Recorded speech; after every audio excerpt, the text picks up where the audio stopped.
Before Tommy Decarlo ever stepped onto a stage with Boston, the band was still grieving the loss of Brad Delp, who passed away on March 9, 2007, a date that would take on an eerie echo years later.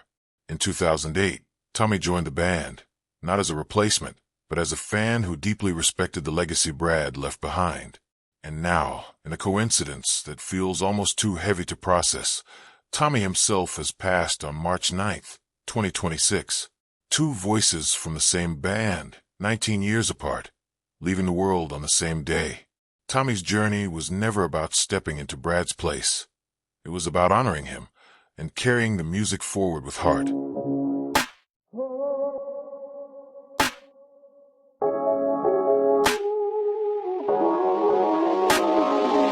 Tommy Decarlo's story was never supposed to happen. Not according to the rules, not according to the industry, not according to the odds. He wasn't born into fame. He didn't grow up backstage. He didn't have a manager, a label, or a roadmap. What he had was a voice, a dream, and a belief that music could lift a person higher than their circumstances ever could. Before the world knew his name, Tommy was just a fan, a man who loved Boston's music so deeply that he sang it with the kind of sincerity only a true believer can summon. He worked regular jobs, lived a regular life, and carried around an extraordinary gift that most people never got to hear. But he kept singing anyway, in his car, in his home, into a cheap microphone connected to a computer that was never meant to change his life. And that it did. A simple recording, raw, honest, unpolished, made its way into the world. Not through a PR machine, not through a talent scout, but through the courage of a fan who dared to share his voice. That recording reached the ears of the very band he idolized, and in a moment that feels like it was written by fate itself, the fan became the frontman. Tommy didn't step into the role with ego. He stepped into it with gratitude, with humility, with the awareness that he was carrying a legacy built long before he ever touched a stage. He honored that legacy every time he opened his mouth. His voice didn't imitate, it elevated. It carried the spirit of the music he loved while adding something unmistakably his own. Warmth, sincerity, and a kind of emotional clarity that made every lyric feel lived in. Fans didn't just hear him, they felt him. On stage, Tommy sang like someone who never forgot where he came from. He didn't perform from a pedestal. He performed from the heart. He connected with audiences not through theatrics, but through authenticity. He was proof that dreams don't have expiration dates, and that sometimes the universe rewards the people who keep showing up with passion, even when no one is watching. His journey became a beacon for anyone who ever wondered if they were too old, too late, too ordinary to do something extraordinary. Tommy shattered that myth. He showed that talent can come from anywhere, and that sometimes the most powerful stories begin in the most unassuming places. But beyond the music, beyond the stages and the applause, Tommy was a man defined by kindness, by humility, by the way he treated people. He carried himself with the groundedness of someone who never forgot the life he lived before the spotlight found him. He didn't chase celebrity. He didn't posture. He didn't pretend. He remained, at his core, the same person he was before the world discovered him, a fan who loved the music, loved the band, and loved the people who listened.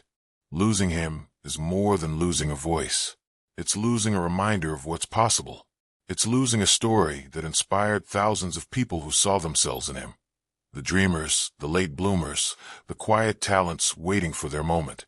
His life was a testament to perseverance, to authenticity, to the idea that greatness doesn't always announce itself.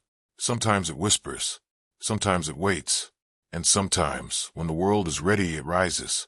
Tommy's passing came after a battle with brain cancer, a fight he faced with the same quiet strength and humility that defined his life. He never asked for sympathy, never sought attention for his struggle. He simply carried himself with grace, the way he always had, even when the world had no idea what he was enduring. Tommy leaves behind a family who loved him long before the world ever heard his voice. He is survived by his wife, Annie, his partner of nearly 4 decades, and their children, Talia and Tommy Jr. They were with him through every chapter. The early years, the unexpected rise, the tours, the music, the quiet moments in between. His legacy isn't just in the songs he carried forward, but in the family he built and the love that shaped his life. Yesterday, the music world mourns not just a singer, but a symbol of hope. A man who proved that passion can rewrite destiny.